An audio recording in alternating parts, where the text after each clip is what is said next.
All right.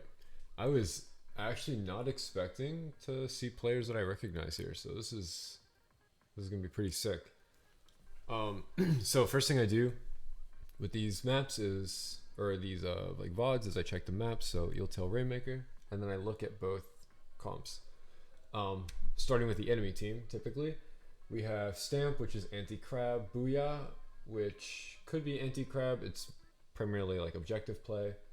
Um, Splash, so you have your obligatory crab spam, and then a Carbon, which is pretty interesting actually. I'm not sure how I feel about it on this map. I'll come to see how it plays because I don't see too many Carbons. But I do actually kind of like it in this comp. Generally speaking, you have the burst bomb, so you can still follow up on if like any of your other teammates need to like dive and stuff. And although it's less paint, your comp has quite a bit of paint anyway, so it'll be interesting. And then Zuka is like pretty good on chokes, especially like to stop pushes through glass without having to contest directly. Your comp is it's actually almost a mirror comp, but you trade the Carbon for an E-liter. Generally, I don't actually like E-liter on Rainmaker. The reason being, it's just really slow, and if you miss shots in a what is effectively the fastest objective in the game, you it doesn't matter if you go 20 and 5, right? If you miss the shot that you need at that moment that costs you to lead, you'll lose anyway, right? And the same can be said about other modes, but it's extremely apparent in something like Rainmaker, where it's really just up to the speed of the person playing objective. There's nothing that can slow it down effectively. That is like part of the game mode itself. So typically, I would prefer like a splat charger if you were stuck on a charger of sorts. But good comps all around. I expect to see the Zipcasters playing for space, basically. So not necessarily going for picks directly, but to distract people from the enemy team to draw aggro on themselves, basically, and then open up the rest of your team. That's especially good in something like Rainmaker, where again, the objective is very heavily centralized around like what that player carrying the Rainmaker, like the pace that they play at. So let's watch this and see how it goes. And I'm just gonna do an overhead, and we'll shotgun our way through this.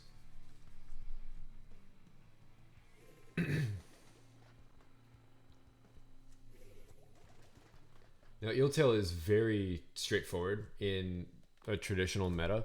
You're primarily going to be playing for bridge control. You don't want to send too many people under. And when you play for the choke points, or checkpoints slash choke points, really, you're going to want to play off of Crab for defense and offense. Very straightforward. I would say the enemy team is slightly worse off than you when it comes to defense, namely because the Carbon could struggle to get in, and the Zuka doesn't matter that much. Sorry, I'm in a Discord call. The Zuka doesn't matter too much because the Carbon can't really like farm for it. It's more of a if it happens to have it, it'll use it kind of thing. So you guys do get the pop, and the machine somehow dies to that.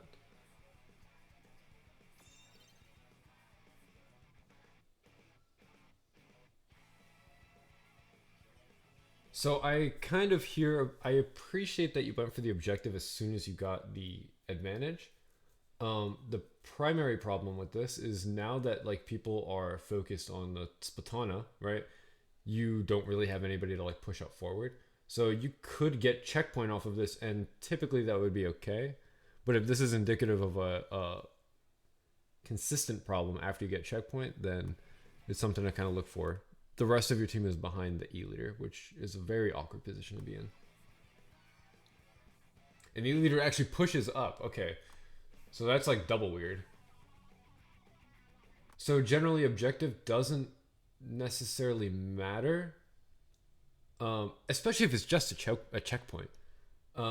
Like 30 seconds into the game, you really want to focus on establishing map control, especially on really bad maps like this, where there aren't too many like avenues to get back into to the game. If you establish map control on bridge, for example, like let's say you played a little slower, played to kill the stamper, and then you had your E-leader positioned on bridge with a crab up on right side or something like that, right? You would get to the checkpoint maybe 10 seconds later. You might not even clear the checkpoint at that exact moment, but you would have established map control. The enemy team wipes because, I mean, they wiped here anyway, right? Technically, right? Because you have all of mid now. But at the same time, you would be able to play for your next set of specials, right? And then punish them for not having specials.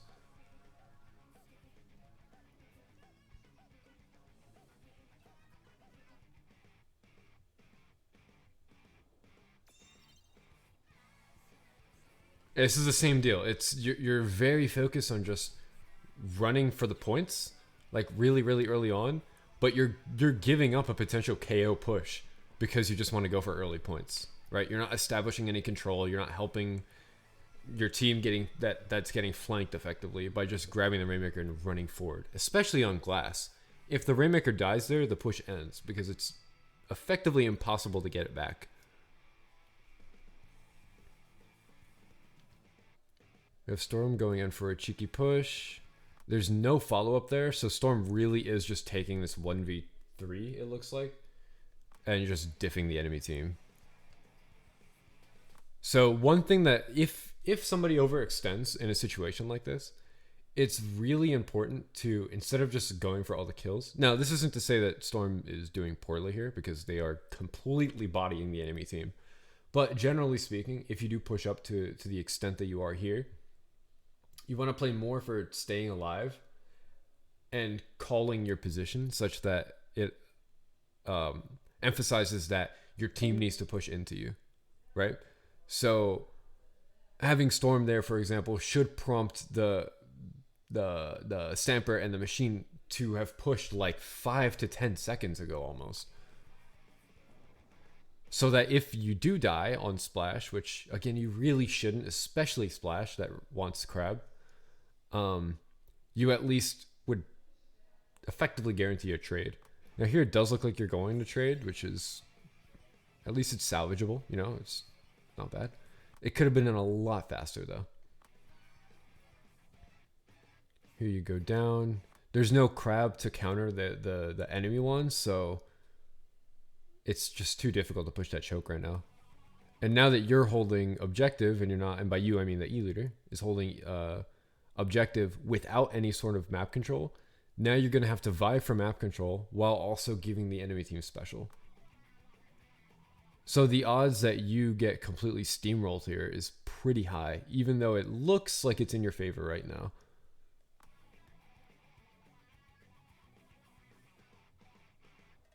So we get one going down.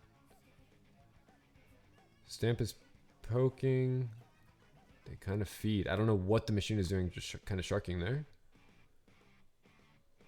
And then Carbon also loses Zuka, so you may get a few good points off of this. In these kind of situations, okay, so generally speaking, unless you want to go for really fast points, or you have a vac and they don't have like any shooters like a Crab or something holding this choke, that's when you go through glass. Else you want to go through right. So in this situation, the single best thing you can do is take it right side. You already have the lead. You want to take it right so that if the Rainmaker dies, you can actually continue your push. If the Rainmaker dies here, like I said earlier, it's over glass. It's too exposed, too vulnerable to actually pick up the Rainmaker unless the enemy team really messes up. So in a situation like this, the fight is effectively lost because you would have to cross glass to, you know, do anything.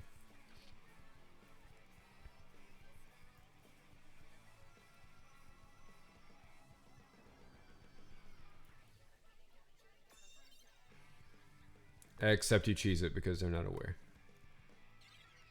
Like these aren't really strategies that the strategies that I'm seeing here. It's not something that will carry you to a high level. This is like the equivalent, and I don't mean to be like rude when I say this, but this is like the equivalent of like a B rank first realizing, oh, if I shoot the tower that everybody constantly jumps on, I'll kind of win. It'll work up to a certain extent, and then you just start getting punished for it, right? Really good snipe on that crab, by the way.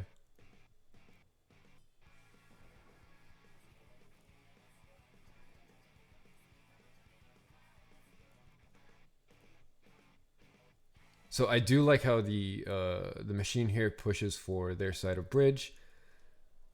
At this point, it's really just a matter of you can just paint around. If you get Booyah, you can open up the right ramp for your team, or focus it like straight down to get like Storm or the Stamper into the right side for free. It doesn't look like you have Booyah yet, unfortunately. And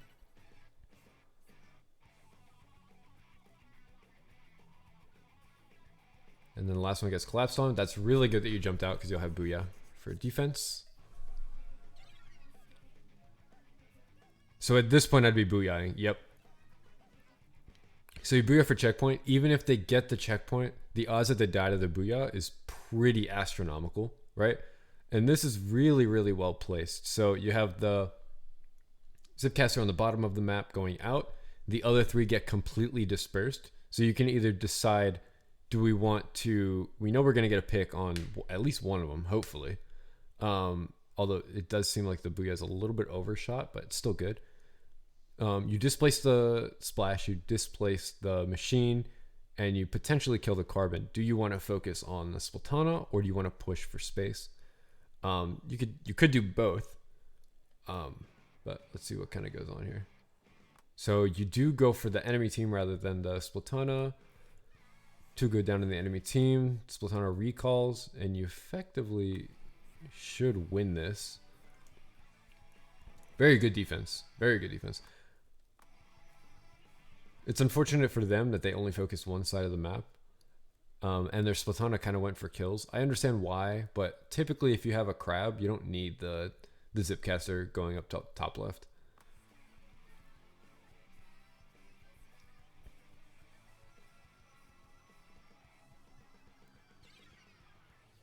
Okay. And they cheesed it. So wait, actually no, they didn't cheese it, did they? Because there's only one person there. So I'm actually very curious what happened here. You had a really good defense. What happened? One pushes top right. So Storm engages into mid. Okay. Storm goes into mid while... What the heck just happened here? Gotta do like a triple take.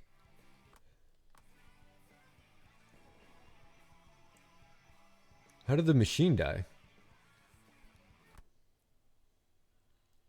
Oh wow, it just got hard red. And then at this point, the machine goes down, so actually pushing forward is a massive misplay from the splash. E-liter's on low ground. I guess maybe you were trying to rotate to left of wall? I don't really understand why you were there at that point. Then the Stamper gets distracted on the machine, which, I mean, that's what you have to do, right? To try to peel off of E-liter. So Storm just... That is so unfortunate, that timing.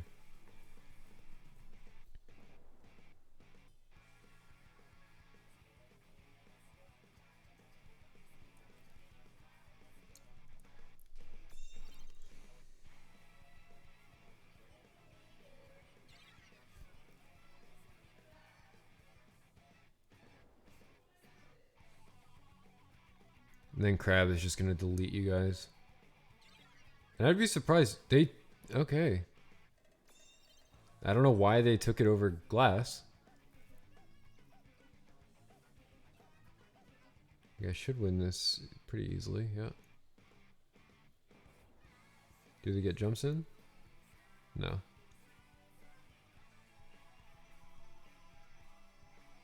There's just not really too much happening. It was kind of just a scramble to stop them, so I don't really have too much to say. Booyah here kind of goes to waste. There's no follow-up, so it's really just a matter of like painting. It does kind of force them to bottom, and they have to take that fight, but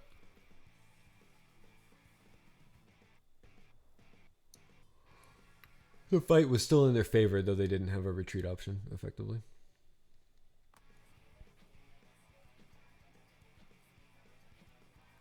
Storm dies so often. Like, they really need to be playing around their crab and not as like a frontlining like Slayer weapon, because Splash just isn't that. Get flanked from right. That should be it. The carbon drops and it's GG potentially. Yeah. Okay, so I think the biggest potential issue was not necessarily playing for map control, rather just rushing for points at the very beginning of the game when it definitely wasn't necessary. Playing over the glass was something that both of you guys did. It can be okay. I typically wouldn't really recommend it, even if the enemy team is wiped, assuming they have like something like a charger. Just because it's so easy to just stop you in your tracks, and if you die on the glass, the push ends effectively. You can do it as like a form of pressure. So, for example, if you broke left checkpoint and then just sat there with the Rainmaker in your hands for a little while, the enemy team will be forced to rotate, and they will typically rotate to like the left side, like top left.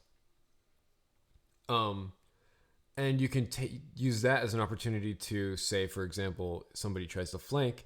If your team kills that flank, you can then bring the Rainmaker to the right side and force a huge rotation from the enemy team. But that is dependent on you winning a fight on right side, which typically an enemy team won't just hard commit all the resources on right, because then you can just walk through mid or over the glass. So there is that. Defensively, I genuinely just don't know what happened. I think Storm pushing out solo for effectively no reason. Like, and he just wasn't playing around his crab, which is just, if you have a single splash, you are not a Slayer. You are literally just a crab bot, because crab is so important to protect. It's very key to playing around the objective. And if you're just gonna play as a Slayer and give away your crab, why are you playing splash at that point? You know? It would make sense if you're running, for example, like double splash, because that way if you use your crab, you can play aggressive. Then the enemy team uses their crab, and you kind of swap positions, right? So that the space you take forms your next crab, for example. And then you like rotate between the two of you, or three of you if you're running triple. But if it's just one, that splash needs to play very supportive, very carefully. And then let the other two people on your team just kind of like play more for taking space, trading kills, and stuff like that. Those are probably like the biggest two problems I saw by far, or I guess three, technically. But yeah, they're kind of fundamental. So just really quick to recap one more time. Storm playing hyper aggro on splash is a bad idea if it's your only one. You really want to play for control. Like, map control priority isn't like number one when it comes especially to Rainmaker. It's for every mode, but especially Rainmaker, where you have full control over exactly how fast you want to play. So there's no reason that the Rainmaker should be leading the charge, really. Unless it's like a final desperation push, like almost KO, you have a vac up kind of play, right? Or you can get pop off of it. So if the enemy team has like very low object damage, you can send your Rainmaker carrier forward, get the pop to get more map control, and then play off of all the special that you get from that. But that's like, those are like two very, very niche like situations really to be in. Generally speaking, you never fell into that category. But yeah, then you have your defense, which the defense really was just a matter of just overextending. It was the splash problem. And then offense, again, playing around crab, playing around high grounds, and then also trying to bait the enemy team into rotating. So, for example, we talked about dropping right side when you had Rainmaker on left pedestal. and kind of playing around like the chaos that you make there effectively. But yeah, I hope this helps. And if you have any questions, my DMs are always open. Good luck, guys.